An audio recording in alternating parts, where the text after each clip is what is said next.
ಕರ್ನಾಟಕ ರಾಜ್ಯ ರಸ್ತೆ ಸಾರಿಗೆಯ 4 ನಿಗಮಗಳ ನೌಕರ ಬಂಧುಗಳಿಗೆ ರಥಸಪ್ತಮಿ ಶುಭಾಶಯಗಳು.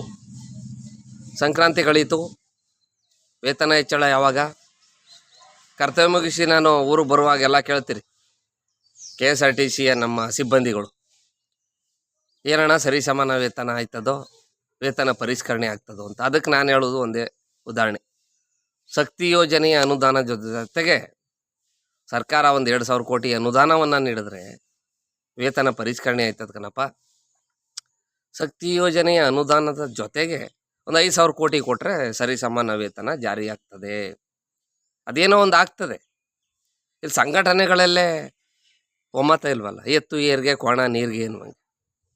ಜಂಟಿ ಕ್ರಿಯಾ ಸಮಿತಿಯವರು ಮುಷ್ಕರಕ್ಕೆ ಕರೆ ಕೊಟ್ಟಿದ್ರು. ಸನ್ಮಾನ್ಯ ಕೂಟದ ಅಧ್ಯಕ್ಷರು ನಮ್ಮ ಬೆಂಬಲ ಇಲ್ಲ ಅಂದರು. ಅವತ್ತು ಒಂದು ಮಾತು, ಯಾವುದಾದ್ರೂ ಒಂದು ರೀತಿಯಲ್ಲಿ ವೇತನ ಹೆಚ್ಚಳ ಆಗಲಿ, ನಮ್ಮ ಸರಿಸಮಾನ ವೇತನ ಹೋರಾಟ ಅಂತೂ ಮುಂದುವರಿತಾ ಇರ್ತದೆ ಅಂತ ಅವತ್ತು ಕೂಟದ ಅಧ್ಯಕ್ಷರು ಹೇಳಿದರೆ, ಇಷ್ಟೊತ್ತಿಗೆ ವೇತನ ಹೆಚ್ಚಳ ಸರ್ಕಾರದಿಂದ ಅಧಿಕೃತವಾಗಿ ಜಾರಿ ಆಗ್ತಿತ್ತು. ಅದು ಯಾವಾಗ ಜಾರಿ ಆಗ್ತಿತ್ತೋ, ಯಾವಾಗ ಕೈಗೆ ಬತ್ತಿತ್ತೋ, ನಿರ್ಧಾರ ಅಂತೂ ಹೊರಬೀಳ್ತಿತ್ತು. ಈ ಎಡಬಿಡಂಗಿ ಕೂಟದ ಅಧ್ಯಕ್ಷರು ಹೇಳ್ತಾರೆ, ಮೊನ್ನೆ ಸೊಸೈಟಿ ಚುನಾವಣೆಗಳು ಬಂದಾಗ ಮಾತ್ರ ಕೂಟದ ಅಧ್ಯಕ್ಷರಿಗೆ ಸರಿಸಮಾನ ವೇತನ ಜ್ಞಾಪಕ ಬರ್ತದೆ. ಸೊಸೈಟಿ ಚುನಾವಣೆಗಳು ಮುಗೀತಿದ್ದಂಗೆ ಸರಿಸಮಾನ ಅಲ್ಲೇ ಮಲ್ಕೋತದೆ. ಸರ್ಕಾರ ಸರಿಸಮಾನ ವೇತನ ಹೆಚ್ಚಳ ಮಾಡುವ ನಿಟ್ಟಿನಲ್ಲಿ ಕಾರ್ಯೋನ್ಮುಖವಾಗಿದೆ ಅಂತ ಒಂಥ ಹೇಳಿಕೆ ಕೊಡ್ತಾರೆ. ಮತ್ತೊಂದು ಘಟಕಕ್ಕೆ ಮತಯಾಚನೆಗೆ ಹೋದಾಗ ಹೇಳ್ತಾರೆ ಸರಿಸಮಾನ ವೇತನ ಹೆಚ್ಚಳ ಮಾಡದೆ ಹೋದರೆ ನಮ್ಮ ಶಾಂತಿಯುತ ಹೋರಾಟ ಶುರುವಾಗ್ತದೆ. ಯಾವ ಲೆಕ್ಕದಲ್ಲಿ ಹೋರಾಟ ಶುರು ಮಾಡ್ತದೋ? ಮುಷ್ಕರ ನಡೀತದೋ ಬಿಡ್ತದೋ ಯಾರಿಗೂ ಗೊತ್ತಿಲ್ಲ. ನಡೀದಿಲ್ಲ ಅಂತ ಎಲ್ಕ ಗೊತ್ತು.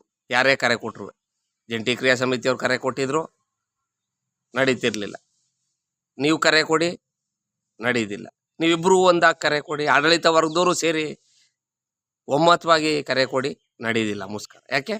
2021ರ ಮುಷ್ಕರದಲ್ಲಿ ಅವತ್ತು ನಮ್ಮಂಥವ್ರು ಮಾತು ಕೇಳದೆ ಅಧ್ವಾನ ಮಾಡ್ದಲ್ಲಪ್ಪ. 10,000 ನೌಕರರ ಮನೆ ಹಾಳಾಯಿತು. ಇವತ್ತು ನಮ್ಮಂಥವ್ರು ಘಟಕಗಳಲ್ಲಿ ಹೇಳ್ತೀವಲ್ಲ, BMTC ಘಟಕದಲ್ಲಿ 10 ಜನ 20 ಜನ 30 ಜನ ಇವಿ. ಕಾರ್ಮಿಕ ನ್ಯಾಯಾಲಯದಲ್ಲಿ ಹೋರಾಟ ಮಾಡ್ತಾ ಈಗ ಉಚ್ಚ ನ್ಯಾಯಾಲಯಕ್ಕೆ ಅಪೀಲ್ ಹೋಗೋಕೆ ರೆಡಿಯಾಗಿರೋರು ನಾವು ಹೇಳ್ತೀವಲ್ಲ, ಯಾವ ಮುಷ್ಕರ ಮಾಡಿರಿ, ಡ್ಯೂಟಿ ಮಾಡಿ ಮನಗೋಗಿ, ನಮ್ಮ ಮನೆ ಬರುವೆ ಇಷ್ಟು, ಸರ್ಕಾರ ಯಾವುದೋ ಒಂದು ರೀತಿಯಲ್ಲಿ ಹೆಚ್ಚಳ ಮಾಡ್ತದೆ ಅದಕ್ಕೆ ಬೇಕಾದಾಗ.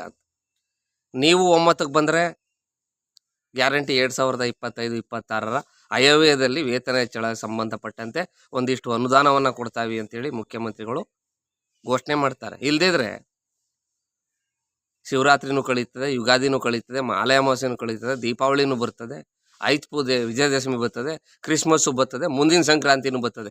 ಹಿಂಗೆ ರೋಟಾ ಪದ್ಧತಿಯಲ್ಲಿ ಹೋಯ್ತಾನೆ ಇರ್ತದೆ ಸರ್ಕಾರದ ಕಡೆಯಿಂದ ವಾಯಿದೆ. ನೀವು ಒಮ್ಮತಕ್ಕೆ ಬಂದರೂ ಖಂಡಿತ ಏಪ್ರಿಲ್ ತಿಂಗಳಿಂದ ಅಂದರೆ ಮೇ ತಿಂಗಳಿಗೆ ಕೈಗೆ ಸಂಬಳ ಹೆಚ್ಚಳದ, ವೇತನ ಹೆಚ್ಚಳದ ಸಂಬಳ ಕೈಗೆ ಬರೋ ರೀತಿ ಸಾರಿಗೆ ಸಂಸ್ಥೆ ನೌಕರರು ನೆಮ್ಮದಿ ಅಂತಂತೂ ಇರ್ತಾರೆ. ಅದು ಬಿಟ್ಬಿಟ್ಟು ಮತ್ತೆ ನಿಮ್ಮ ಎಡಬೆಡಂಗಿತನವನ್ನು ಪ್ರದರ್ಶನ ಮಾಡ್ಕೋದ್ರೆ ಇಬ್ಬರು ಜಗಳ ಮೂರನೇವನ ಗಾಯ ಅಂತೇಳಿ ಸರ್ಕಾರಕ್ಕೆ ಬೇಕಾಗಿರೋದು ಅದೇ. ತಳ್ಳಾಡ್ಕೊ ಹೋಯ್ತಾರೆ.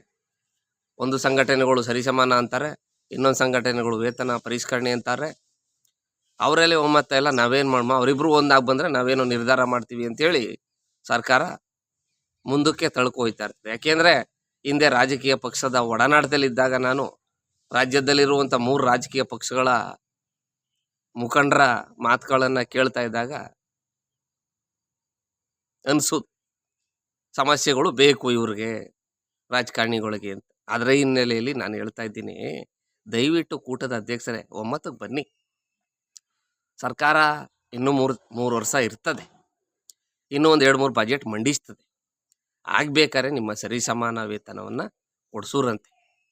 ಇಲ್ಲದೇ ಒಂದು ಸ್ಪಷ್ಟ ನಿರ್ಧಾರವನ್ನು ಈ ಬಜೆಟಲ್ಲೇ ಕೊಡಿಸ್ಬಿಡಿ.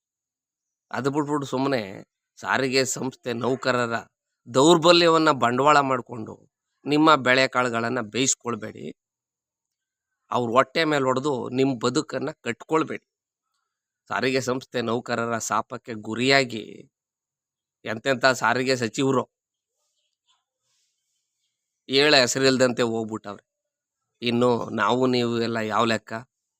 ದಯವಿಟ್ಟು ಒಮ್ಮತಕ್ಕೆ ಬನ್ನಿ. ಅನ್ನೋದು ನನ್ನ ಮನವಿ. ನಿಮ್ಮ ನೆಚ್ಚಿನ ವಿಜಯಪಥ ಯೂಟ್ಯೂಬ್ ಚಾನಲ್ ಸಬ್ಸ್ಕ್ರೈಬರ್ ಆಗಿ ಮರೆಯಬೇಡಿ.